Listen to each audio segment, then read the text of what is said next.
Hello, everyone. I am excited to talk with you today a little bit about a topic that I think is pertinent for this time of year. We'll talk a little bit about the general approach to pediatric patients with fever and specifically some notable etiologies to be thinking about this time of year. I have no pertinent disclosures, although I always like to say that my opinion is really heavily influenced by my experience as an infectious diseases doctor. And today we'll talk a little bit broadly about the etiology and evaluation of fever in pediatric patients. We'll review some common infectious etiologies of fever in this time of year, specifically focusing on tick-borne illnesses, also talking a little bit about viral illnesses that are known to circulate during the summer months. And then I thought it would be helpful to mention Kawasaki disease and MISC, as these are often on our differential in patients with prolonged fever. There are, of course, many other topics related to pediatric fever that we will not be able to talk about during this specific talk. So first, just to go over the etiology of pediatric fever a little bit and a suggested approach. So as you guys know, things have changed a lot in the post-vaccine era. So in the pre-vaccine era, up to 15% of kids who were infants or young children and presented with fever had occult bacteremia. However, a lot of this was caused by strep pneumo and Hib. And in the post-vaccine era, actually occult bacteremia, meningitis from these pathogens is really uncommon. So what we see most often in children who are children younger than 3 who present to their primary care provider is that almost half have otitis media, about a third have viral illnesses. That leaves a proportion that have unknown diagnoses at the time of the visit. This, of course, is just one data set, so it can be different. But again, the incidence of invasive infection with occult bacteremia, meningitis, things like that is quite low in general in pediatric patients presenting with fever. One thing that we always do keep in mind as pediatricians is that UTIs are the most common cause of a more invasive bacterial infection in pediatric patients, specifically in certain demographic groups. Then, the other thing that's interesting is there's this classic distinction between fever without a source, which is typically described as fever for less than 7 days, from either fever of unknown origin or prolonged fever, which there's not 100% agreement on the exact timeline of fever for that, for fever of unknown origin, but generally fever for more than a week is considered in that bucket. And I do think it's important that we think about pediatric patients with more than 5 to 7 days of fever and potentially looking into those presentations a little bit further, because most respiratory viruses do have a mean duration of fever between 3 and 5 days. When you look at the literature for prolonged fever in pediatric patients, what is described in some of the largest studies is that over half are infectious. That includes viral and bacterial etiologies. About a quarter are unknown. And what I find interesting is that in the literature, about 16% are rheumatologic diagnoses and about 6% are from malignancy, which is a little different from my own anecdotal experience. Typically, it's either a viral illness or an unknown diagnosis that self-resolves, which we presume to be a viral illness. We do identify patients with mono, Bartonella, and some other infectious etiologies. Generally speaking, bacterial etiologies for fever of unknown origin or prolonged fever are rare, but we have to exclude them. So sending a blood culture to evaluate for infective endocarditis, thinking about bone and joint infections, pneumonia, etc. is important, and we wouldn't want to miss that. And of course, we don't want to miss rheumatologic diagnoses and malignancy. Although in my experience, they're pretty uncommon in terms of all the patients that present with prolonged fever, but I should also say that those patients might be preferentially directed towards rheumatology or hem-onc clinic, which could explain part of that. And there are lots of different strategies that are published looking at potential history, exposure, exam findings, and an initial evaluation that I included here for your reference. And I thought we might just spend a couple of moments talking about my approach to pediatric patients with prolonged fever. Of course, it depends on their age, whether or not they're vaccinated, associated symptoms, their exposure history, localizing signs and symptoms, and most importantly, in my opinion, the way the patient looks on general exam. But overall, I would say if a child has more than 5, definitely if they have more than 7, but usually in my my zone of comfort, more than 5 days of consecutive fever without localizing findings, I think some additional evaluation is indicated. I do prepare parents and patients up front that we often don't identify a specific etiology, but as long as the illness resolves, that's okay. And I really do try my best to trust my clinical judgment. So even though as an ID physician, we often do recommend extensive evaluations, I do try to avoid overly extensive diagnostic evaluations. And then the other thing that can be really useful is not only to expedite the evaluation, but also to really get a sense of the true fever curve and see if the patient is continuing to have true fevers is admission with close monitoring of their fever curve. So things that I look for in their history is not surprising.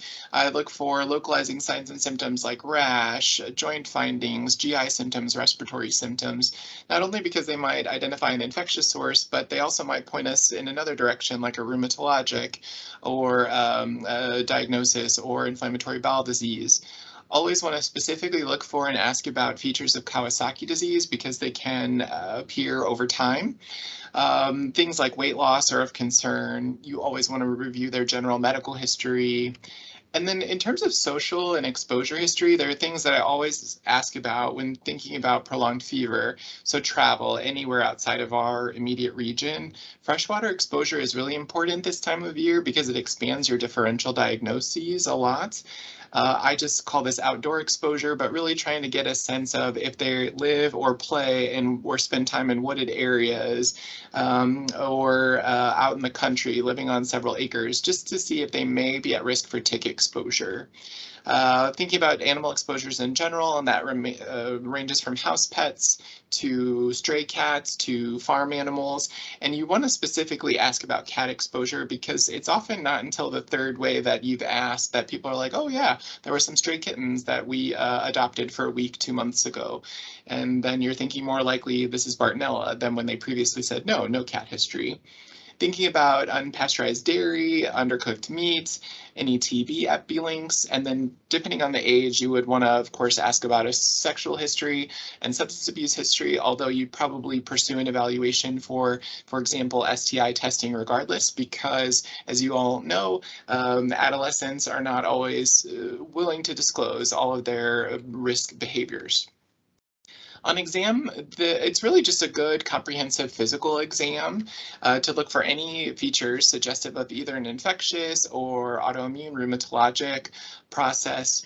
And then in terms of the initial evaluation that I typically get, always a CBC and a CMP. I typically do send inflammatory markers, and they're helpful in a couple ways. One, if they're markedly elevated, that's not a specific finding, but it's added information. But also if they're totally normal in a well-appearing patient, that to me is very reassuring against some ongoing untreated process of concern. I send a blood culture in patients with prolonged fever because you want to, again, think about things like infective endocarditis, Staph aureus bacteremia or group A strep from pneumonia or an osteoarticular infection. And you can identify contaminants, but I think by the time you've had 5 to 7 days of fever, it's definitely appropriate. The UA depends on the age and clinical presentation, but I have a low threshold for sending a UA. And then by the time you've had a week of fever, I do get a chest x-ray to look for not only occult pneumonia, but potential mediastinal masses, as well as an abdominal ultrasound just to avoid the radiation that comes with CT. But we do on rare occasions identify an abdominal focus of infection. Echoes depend on the age, the duration of fever, associated findings, but I also have a low threshold for getting an echo in a patient who's persistently febrile and our first pass doesn't identify anything. and then a low threshold for sending HIV testing because it really does present as a non-specific viral illness, and it's just something I feel like we can't afford to miss. And then really depending on the clinical features, how long the fever's been going on, et cetera, I would send serologic testing for Bartonella, EBV, CMV, histo, blasto, a T-spot or other interferon gamma release assay for TB, as well as any other evaluation that is pertinent based on the history and exam. So now that we've briefly discussed the general approach to fever, I thought it would be good to talk about specific etiologies in the summer and start with spending a fair amount of time on tick-borne illnesses, which really are most commonly seen during the summer months. As you can see from this figure from CDC data, looking at the ED visits for tick bites by month in our Midwest area, you can see that really from May to June into July are the peak months for ED visits related to tick bites.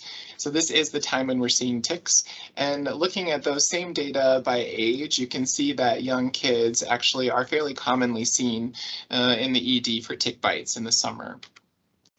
And I think the thing that really can be a little challenging about identifying tick-borne illnesses are a couple things. One, most of them present initially with non-specific clinical syndromes that can look just like any like a viral illness that we see all the time in kids.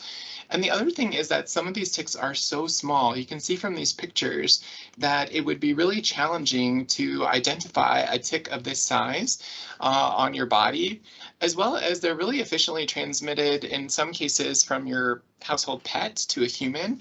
So this just really stands to show that we can't just be asking about known tick bites or known ticks on the patient's body. We need to be asking about any time spent in areas like wooded areas, out in fields, out in rural areas where we know ticks are and they could have had a tick exposure. We are right smack dab in the middle of the distribution for multiple different kinds of ticks that carry multiple different types of infections. And we will, I thought it would be helpful to just talk about some questions that you guys probably get asked quite a lot in the summer. Number one, how to remove a tick. The recommended approach is to take tweezers, get as close to the skin surface as possible, apply steady, slow, even pressure, not twisting or jerking to get the tick out. And then really importantly, washing the area with soap and water or sanitizing with alcohol-based sanitizer after tick removal to try to minimize any risk of a pathogen being transmitted from the tick bite. And then in terms of whether prophylaxis with antibiotics is recommended after a tick bite in an asymptomatic patient, generally speaking in our area, it is not. However, if you are practicing in a Lyme endemic area, it is recommended for patients who had a tick bite within the last 3 days in a Lyme endemic area. So if you were seeing a patient who pulled off a tick while they were in Maine 2 days ago, then yes, doxycycline prophylaxis would be indicated. But if it was a Missouri, Illinois, or our immediate area where the tick bite occurred and the patient is asymptomatic, antibiotic prophylaxis is not recommended. And while I'm not convinced that everyone follows these recommendations from the CDC, there are ways to try to minimize your risk of getting tick exposures if you're going into an area or on an outing where there is high risk for tick exposure. I think some of the important things are to wear clothing and gear that's been sprayed with permethrin, use insecticides that contain either DEET or one of these other products that's described by the CDC. You can do additional things like drying your clothes in the dryer when you get back, inspecting yourself, kids, pets for ticks, and showering within a couple hours of getting back home.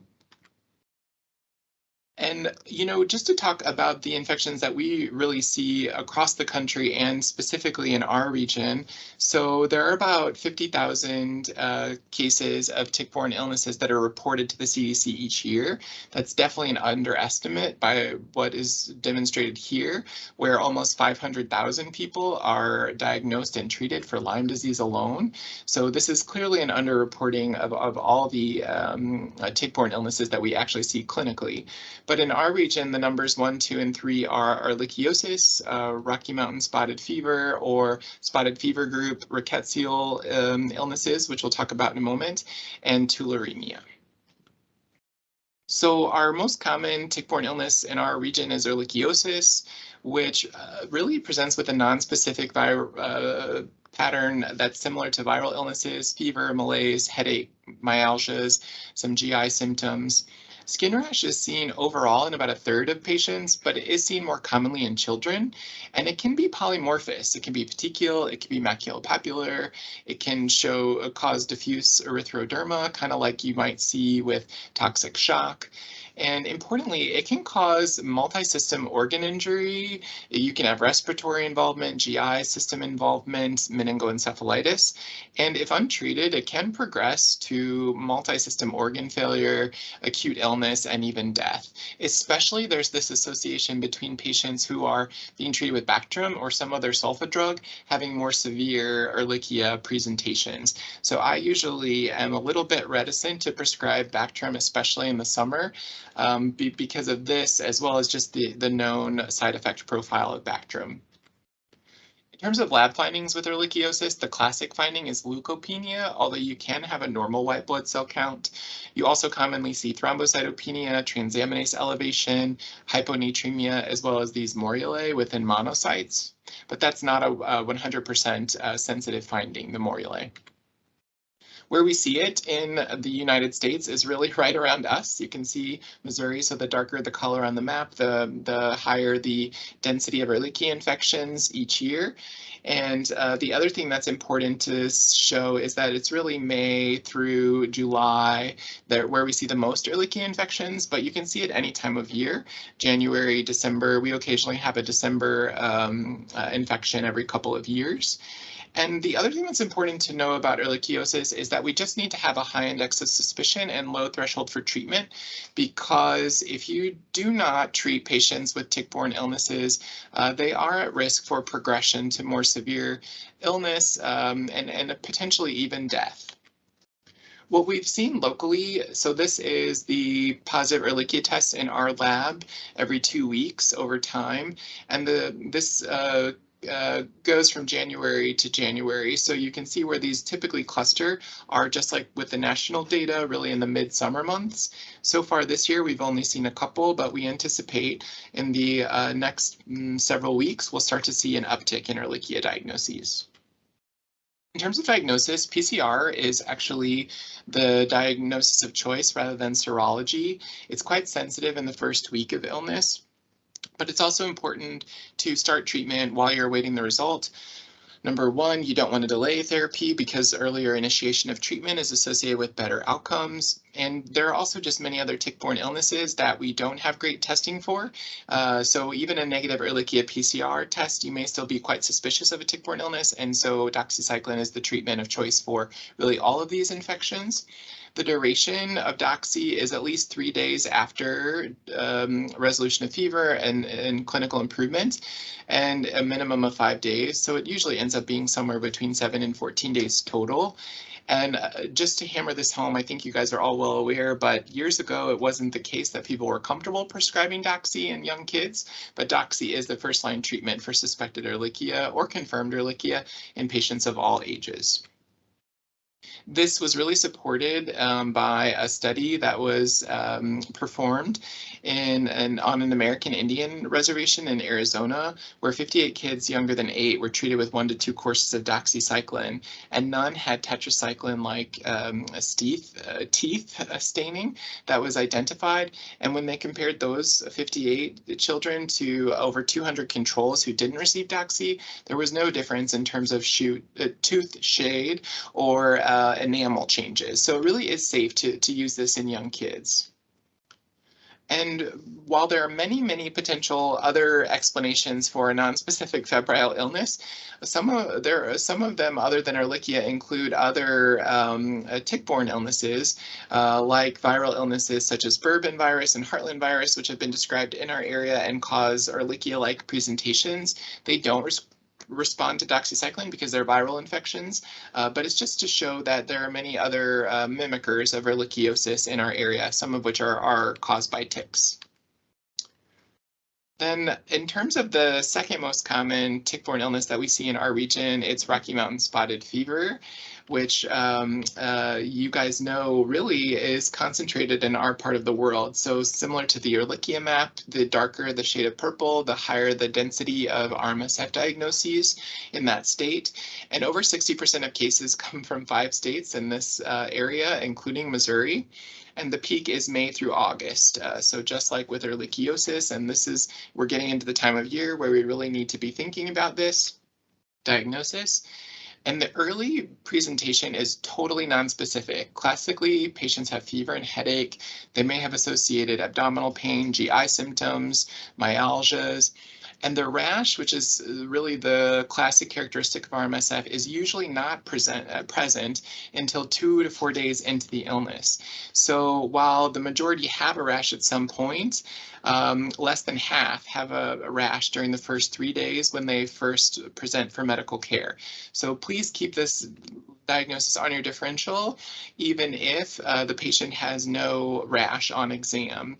And it's important to think about this and start treatment early, because if you don't start treatment early, really the risk of morbidity, multi-organ injury, and even mortality is quite high.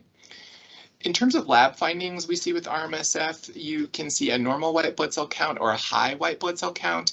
A low white blood cell count would be very unusual with RMSF. That's more associated with Ehrlichia.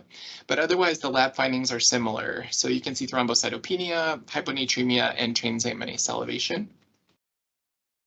And then in terms of the diagnosis, there actually is not good PCR-based testing for RMSF, but serology, acute and convalescent titers, is the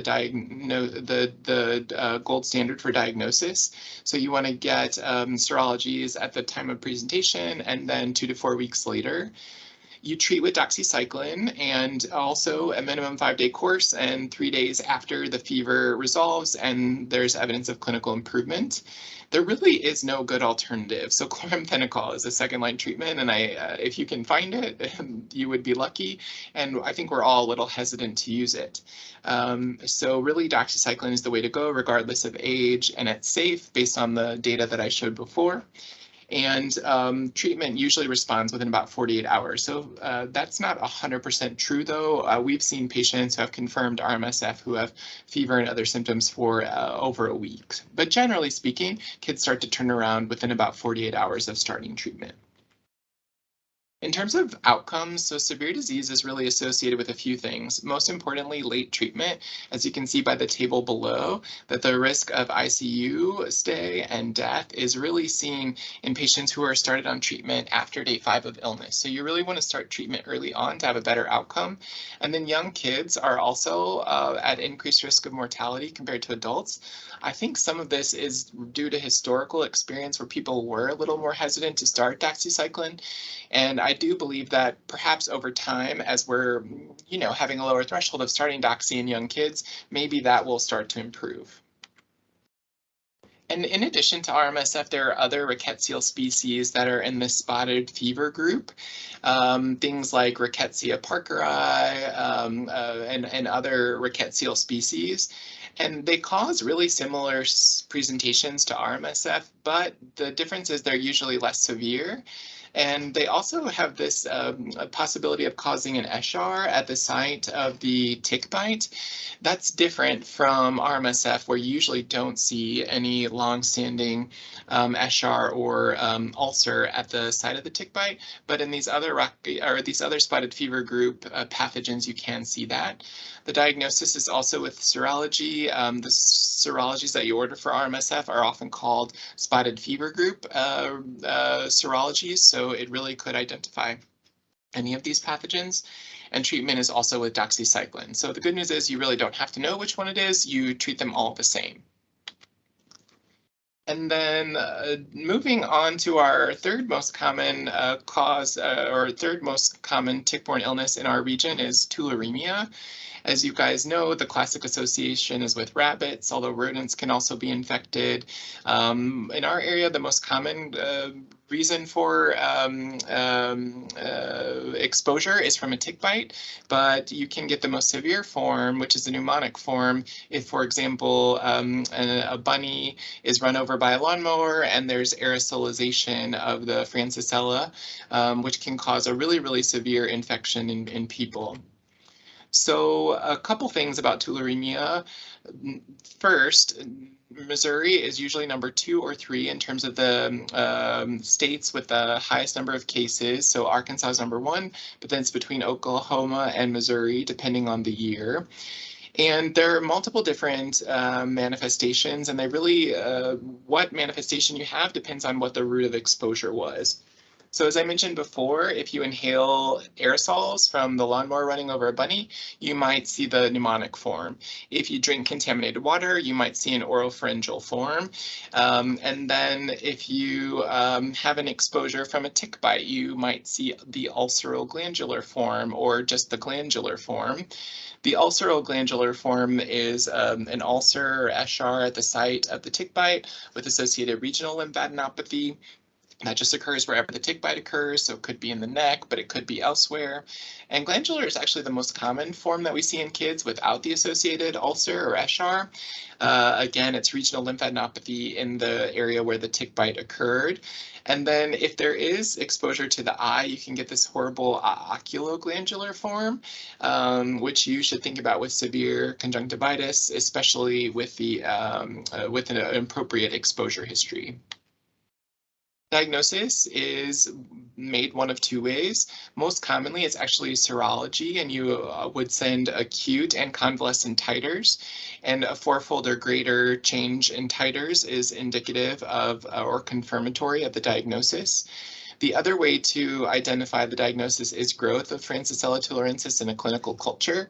Importantly, you should always let lab personnel know if you're suspicious of Francisella, because they want to take special precautions in the lab with the samples so that there's no risk of harm to them while working things up.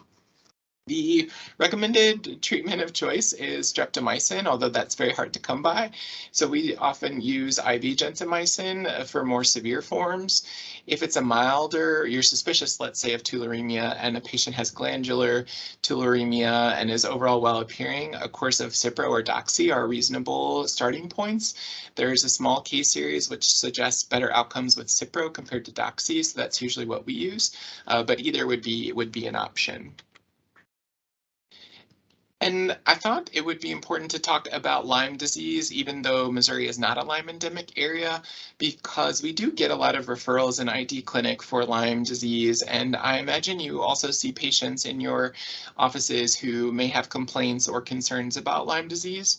So there are many important things to remember about Lyme disease. I think the most important one is that 90% of cases in the US are from New England or the East Coast. I'll show you on a map on one of the upcoming slides.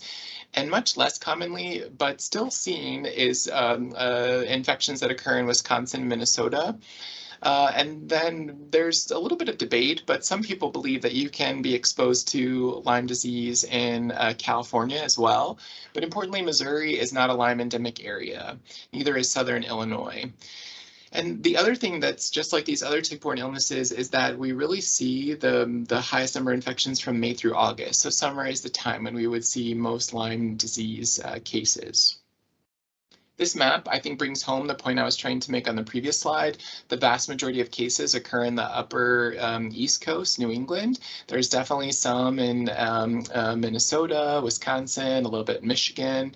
But really in Missouri, you can see down here of the 25,000-ish cases of confirmed Lyme disease in the US each year, only 2 come from Missouri. So it's just not likely to be a cause of a presentation in a patient with nonspecific symptoms who has never left Missouri or Southern Illinois. In terms of presenting features, so the classic symptoms of either early localized or early disseminated infection include the erythema migrans rash, which is this targetoid rash. You can have either one with localized infection or multiple with disseminated infection, and associated nonspecific symptoms like fever, malaise, headache, arthralgias, myalgias. With early disseminated infection, you can also see cranial nerve palsies as well as this lymphocytic meningitis. So if you're practicing in a Lyme endemic area or seeing a patient who just returned from a Lyme endemic area, this is definitely something to be thinking about. And then the late or chronic manifestation that is most often seen with Lyme disease is actually arthritis. It classically presents with a single large joint involved. Typically, it's the knee.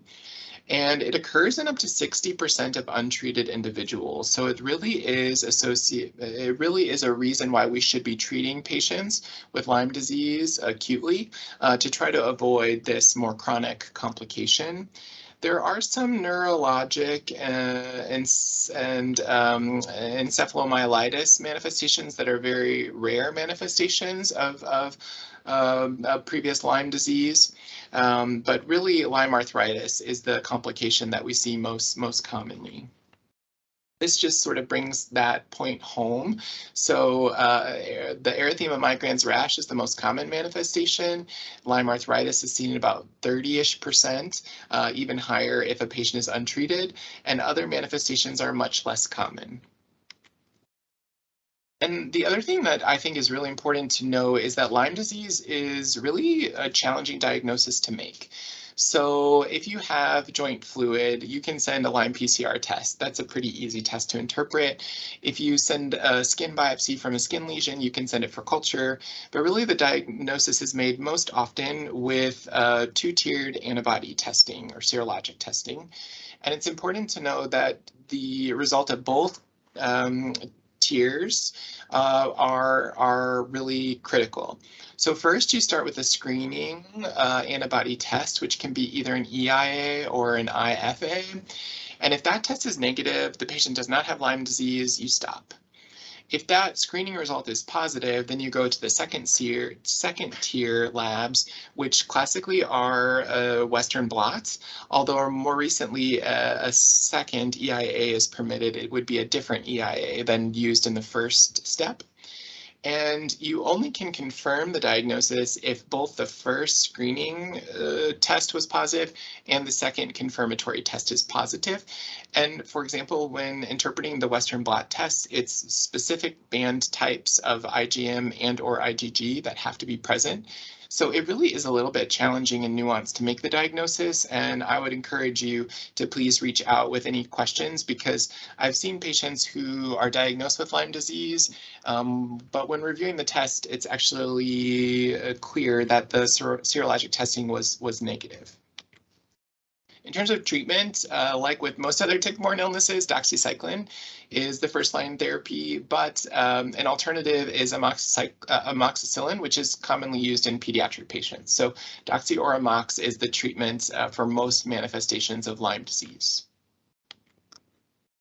And then while talking about Lyme disease, while that's not endemic to our area, southern tick-associated rash illness, or STARI, is. And so it's this EM-like or targetoid lesion that you can see at the site of a tick bite. And you can have associated systemic symptoms like fever, fatigue, headache, myalgias, arthralgias. There's no diagnostic test that's commercially available. And we treat these patients with either amoxicillin or doxycycline, not because the reason we treat is because we don't know if there's any association with long-term sequelae. And so we feel like it's the most prudent course of action, if we don't know if there are long-term complications, to treat with a course of amox or doxy. But again, there's no known association with long-term sequelae like there has been with Lyme disease. And just to bring home the point that while we're thinking about tick-borne illnesses in our patient population, we're also thinking about a million other potential diagnoses, bacterial, viral, non-infectious, etc. So it really is, it can be challenging when we're seeing these patients who have non-specific symptoms. And sometimes, we never identify the diagnosis, but definitely having a high suspicion for tick-borne illnesses and a low threshold for treatment in the summer with doxycycline is important. Okay, so changing gears just a little bit from tick-borne illnesses to viruses that we see in the summer months. So rhinoentero, as you guys know, we see throughout the year, and it can be different serotypes that we're seeing at different points of the year. This is our BJH / SLCH lab data. You can see the current year is in yellow, and we are getting towards where we often see a peak. So we often see a peak in late spring, early summer, and then another peak in the fall. So we're seeing rhinoentero right now. We've seen rhinoentero year round.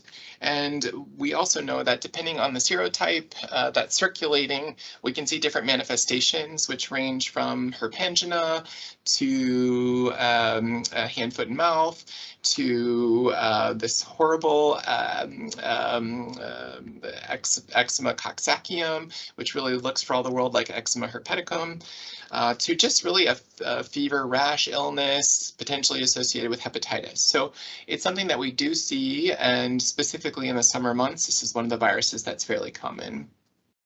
Another virus that we see year-round, including in the summer months, is adenovirus.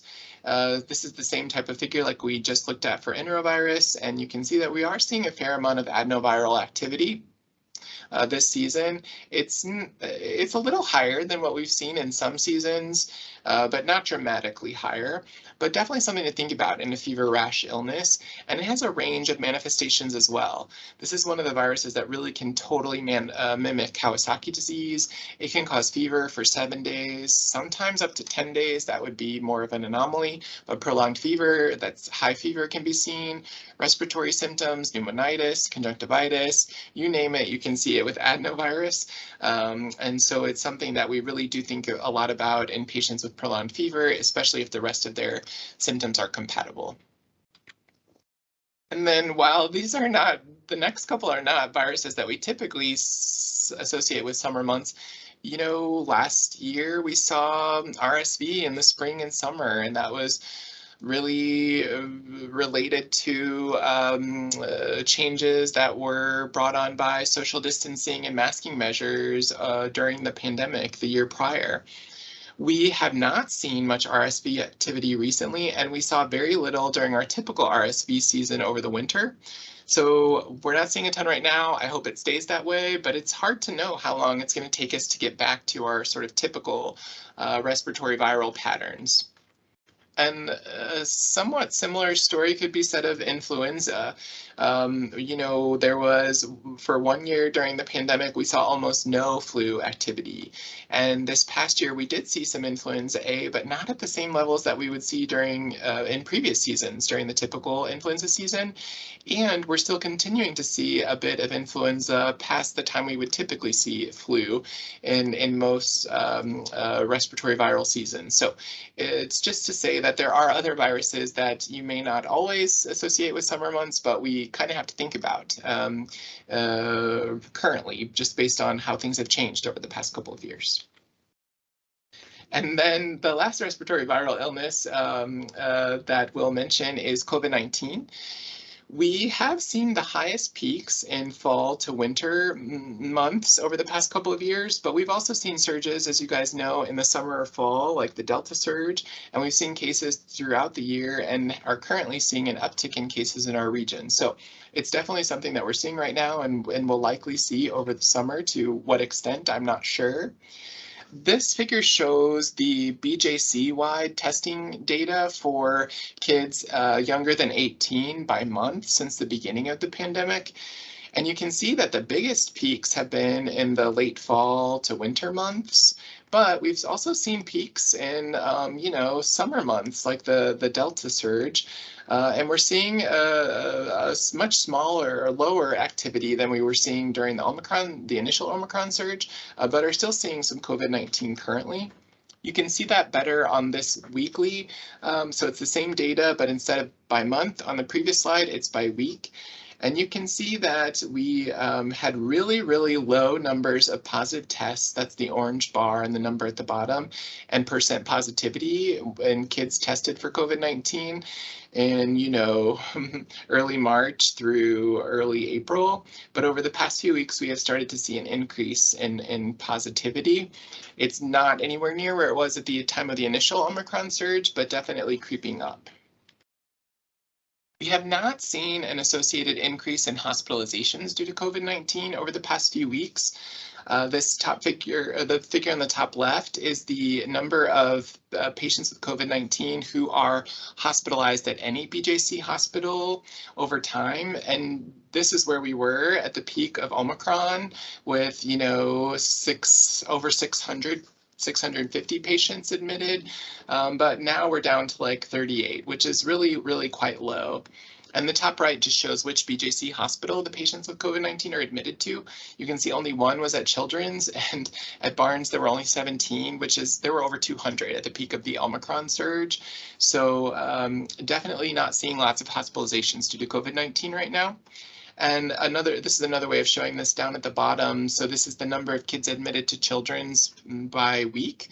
Over time with COVID-19, you can see we peaked at 67 kids admitted in a given week at the beginning of January, and we're seeing 5 or less admitted each week over the past several weeks. So while we're seeing a little bit more case activity, we're not seeing associated increase in hospitalizations in our region.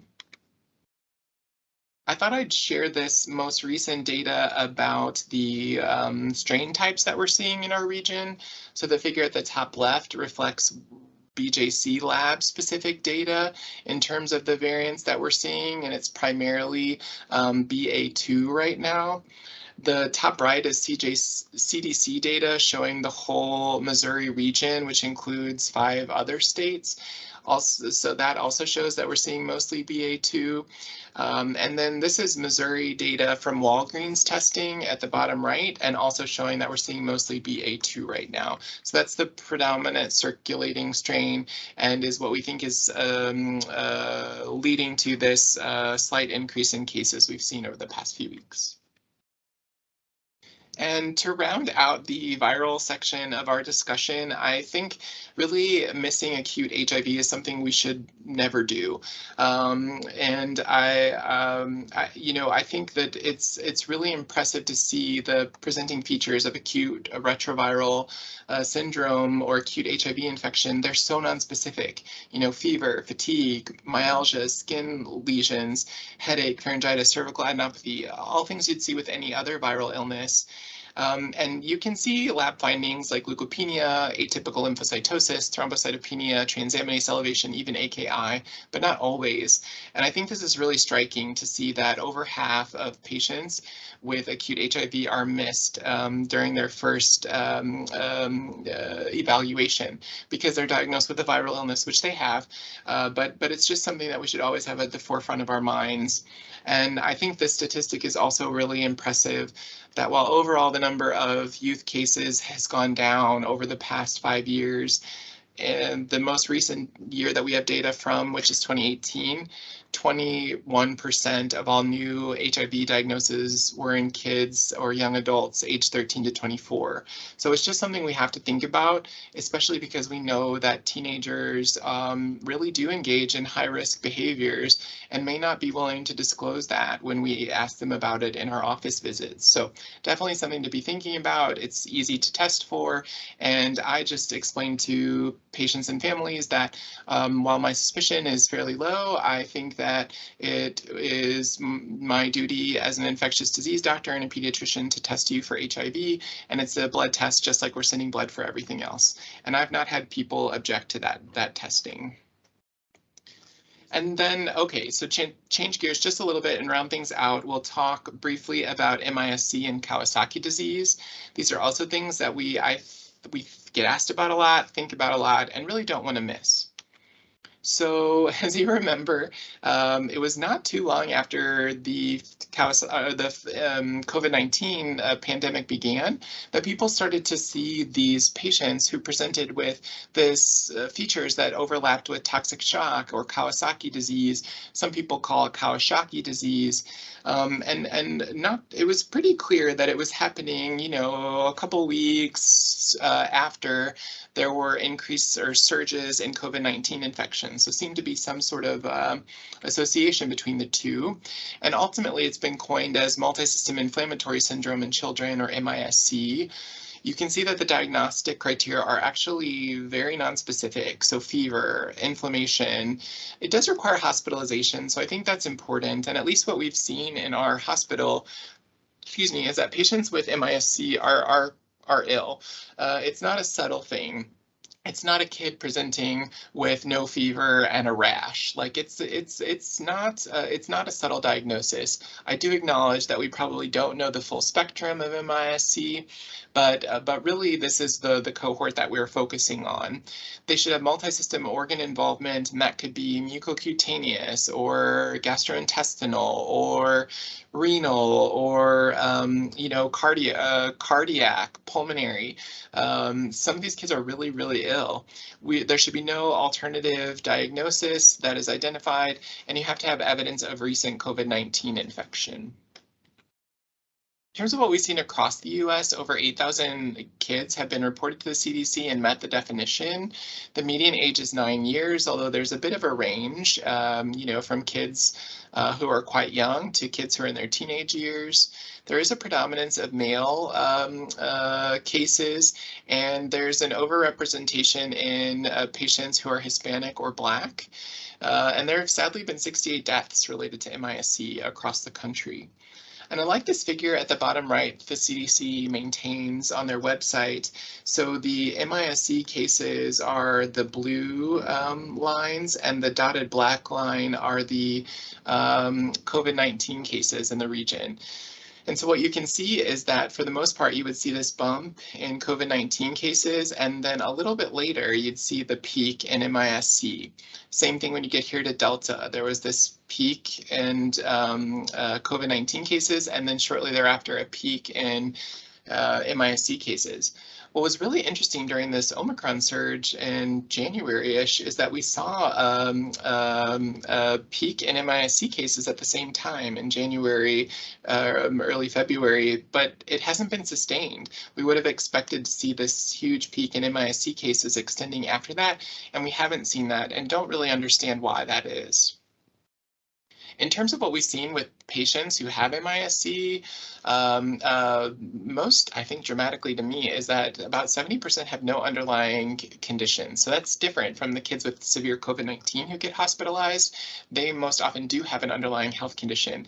These kids are previously healthy. 3/4 require ICU level care. Most often they have predominant GI symptoms, abdominal pain or diarrhea most commonly, although vomiting can be seen as well. About 70% have mucocutaneous changes, and 56% have cardiorespiratory involvement. In terms of the cardiac findings and the long-term follow-up that's been identified so far, about 1/3 have decreased left ventricular systolic function at presentation, and 99% of those had normalized within 90 days, which is really, really reassuring. And about 13% have coronary artery changes at presentation, and 100% had normalization of that at 90 days. Sadly, there's been about 2% mortality associated with this. And then in terms of our local SLCH MIS-C data, Emily Jacoby is one of the infection prevention specialists, and she has really been the person who has organized and followed up on all the MIS-C cases, reported them to the health department, maintains a database. So there have been 87 patients so far. The median age was 11 years, similar to what was seen nationally. 67% were male, so a male predominance, and an overrepresentation of Black and Hispanic cases compared to the general population characteristics in our area. Over 3/4 required ICU level care, just like the national experience. About 6% required ECMO, and 1% died, sadly. And then what we've seen in terms of their testing results is that most had positive SARS-CoV-2 antibody testing. Some had both positive antibody and PCR testing, and a small percent had positive PCR testing with negative serology testing.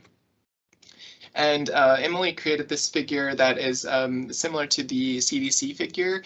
And you can see that similar to the national experience, we would see an increase in COVID-19 cases. That's the gray shaded area at the bottom, followed by an increase in MIS-C cases here. But back during the Omicron surge, we saw a huge bump in MIS-C cases at the same time as the Omicron surge. So not totally understood, but very interesting to see and similar to the national experience. Something that I really find fascinating, and it's still shocking to me that we are not doing better in terms of vaccination against COVID-19. But we've found that vaccination is highly effective at preventing MIS-C. You guys probably remember early on there were fears that vaccination might actually cause MIS-C. Not the case, it's the opposite. And both nationally and what we've seen here at Children's is the vast majority of patients with MIS-C who are hospitalized with MIS-C are unvaccinated. So 98% of kids admitted to Children's with MIS-C were unvaccinated, acknowledging that many of them were not eligible for vaccination at the time of their admission. And for you all's reference, in case you weren't aware of it, the ASP team maintains this really nice algorithm for the evaluation and management of MIS-C, and you can find it on the SLCH Antimicrobial Stewardship Program website, along with a lot of other helpful resources. And last but certainly not least is Kawasaki disease, which is in the pre-MIS-C days. This is what we were consulted on when patients had prolonged fever and were admitted to the hospital. We were consulted to rule out Kawasaki disease. Now, often the consult is rule out MIS-C, and of course that means thinking about Kawasaki, MIS-C, and all the other potential causes of fever.